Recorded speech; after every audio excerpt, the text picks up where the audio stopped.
Hello. In this video, I would like to talk about casually like my experience going to Ottawa's emergency room yesterday and how the process is like.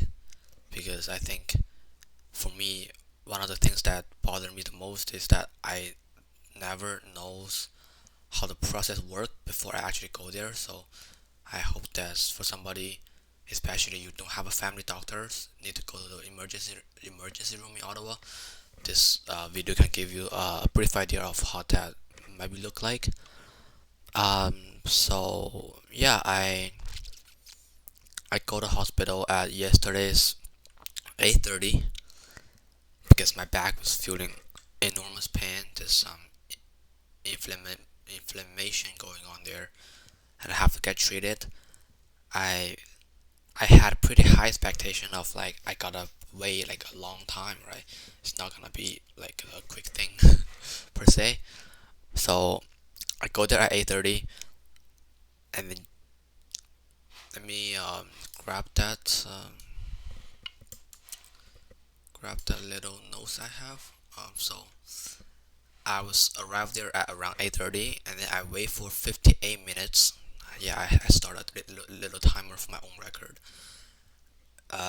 58 minutes after, I was called by a ladies at the front desk doing like a registration process. They would call your name like pretty loud, but I have my headphone on. I still missed the first time call, but I heard them when they called me the second time. So that's 58 minutes at that point.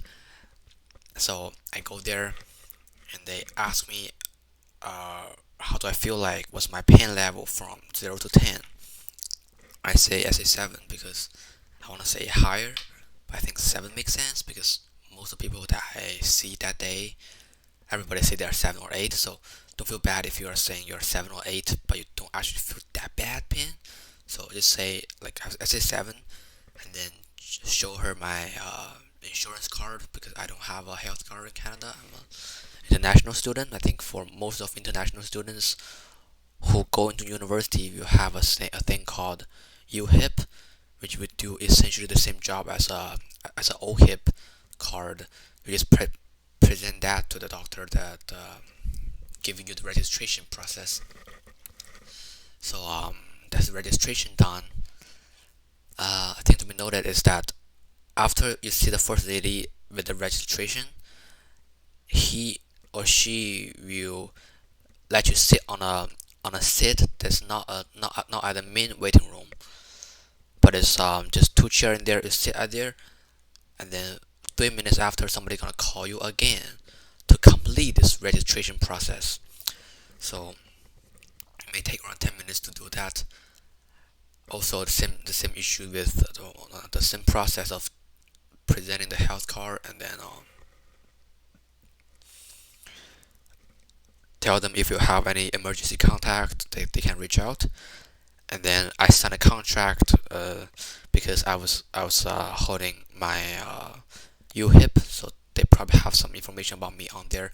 I signed a contract about if I have any legal issues with the hospital, if I gonna sue them in any case, I need to obey the Canadian law instead of the law that my country is following, which is necessary.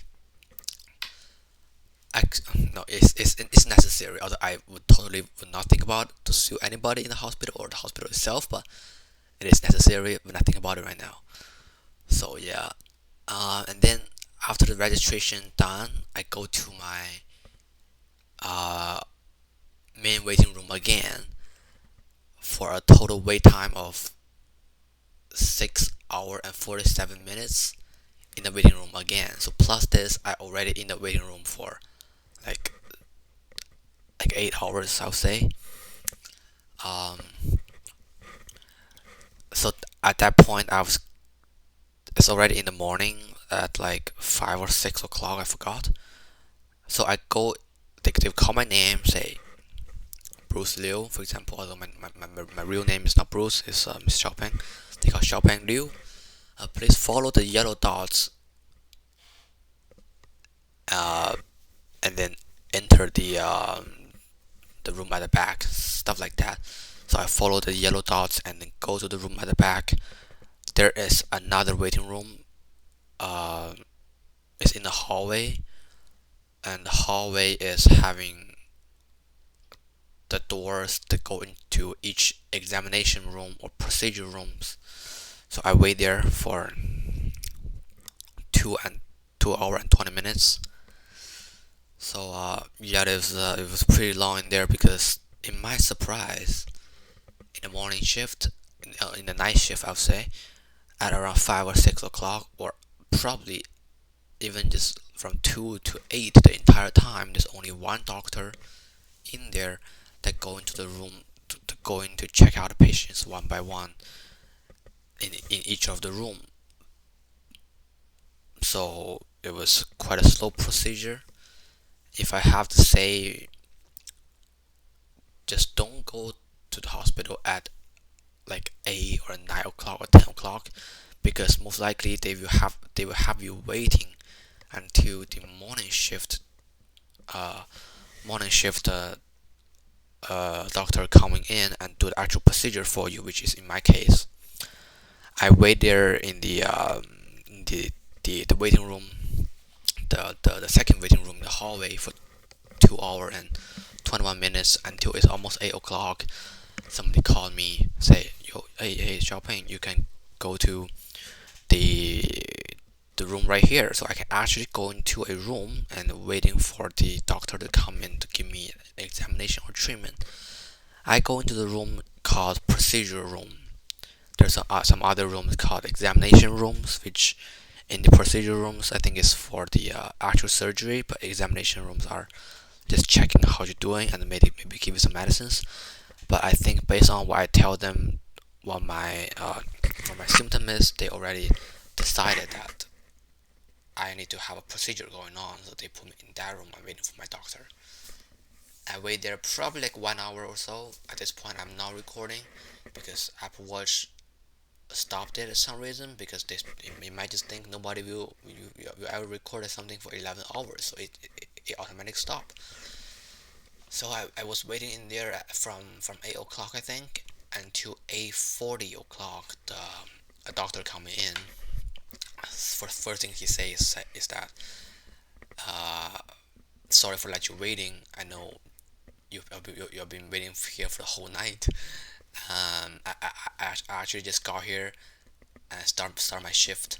At that point, I realized that I really should not be going to the hospital at 8:30 p.m. I should go there at like morning at 6 or morning at 5, because you spend 3 or 4 hours doing all the waiting and registration process, and then when you can actually go on surgery at like 9 or 8, 10, the doctor is there. They will be treating you right at that point, because if you show up early but the doctor is not on the shift, what you gonna do, right?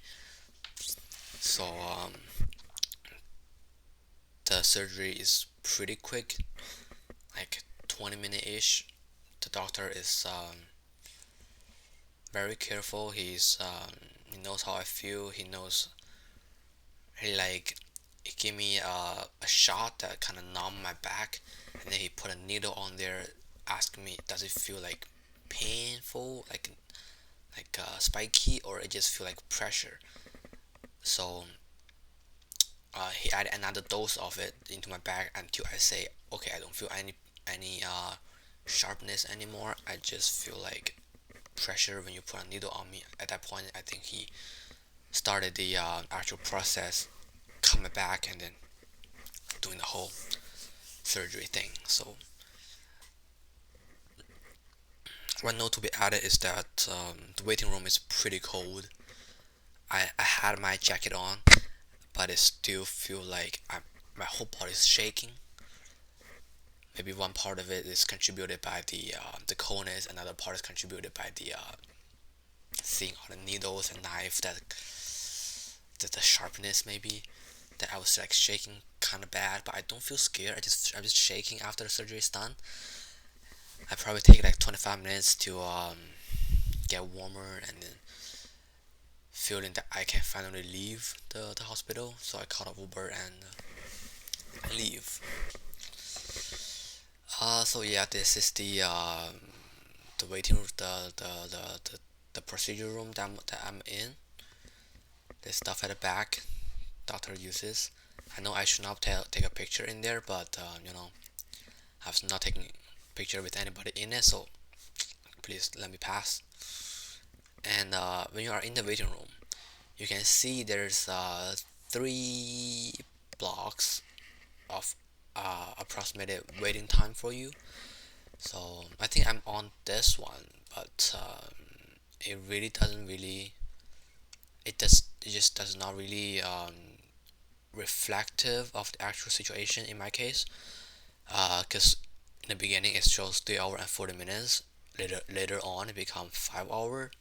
Later on it becomes 7 hour. And the time when I was got called in to go inside of the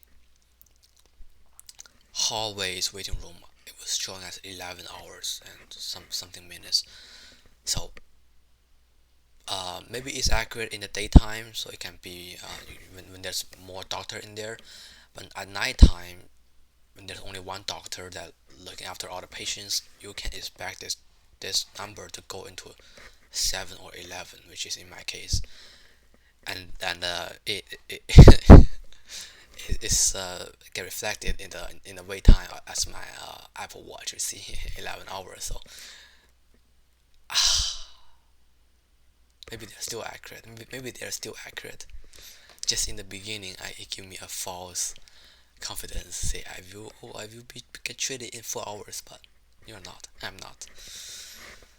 So yeah, the whole experience was good. Everybody was professional. They know you've been waiting long. They know it's stressful, but to them it's like everyday work, right? So you won't see stressfulness on the face of doctor or nurse. They are doing as professional as possible, but they will not rush because they're seeing a lot of patients are waiting there. They will still give every patient the best they can, even if it means longer waiting time for all the others and longer process time for each individual patient, which I respect it. I respect that. So yeah, that's my experience of my first time entering emergency room in Ottawa. I cannot say it's a bad experience because my pain got relieved so much better. But bring your iPad, have some Netflix download on it or YouTube video download on it. Actually, you don't have to because they have free Wi-Fi in there, and the Wi-Fi speed is pretty fast. But do bring a charger because you never know how long you're gonna be waiting for. I have my iPad at 100% battery life, not battery life, but percentage of battery when I go in there, and the battery ran out when I like about morning at 7 or something. But I bring a charger and bring some entertainment thing, your laptop, or iPad, because staring at a little phone for 7 or 8 hours gotta be not too good for your eyes and a less optimized video watching experience. How about put it like that? Um, that's pretty much it. Thanks for listening. I hope it potentially helps somebody that's curious of how emergency rooms look like in Ottawa. Peace.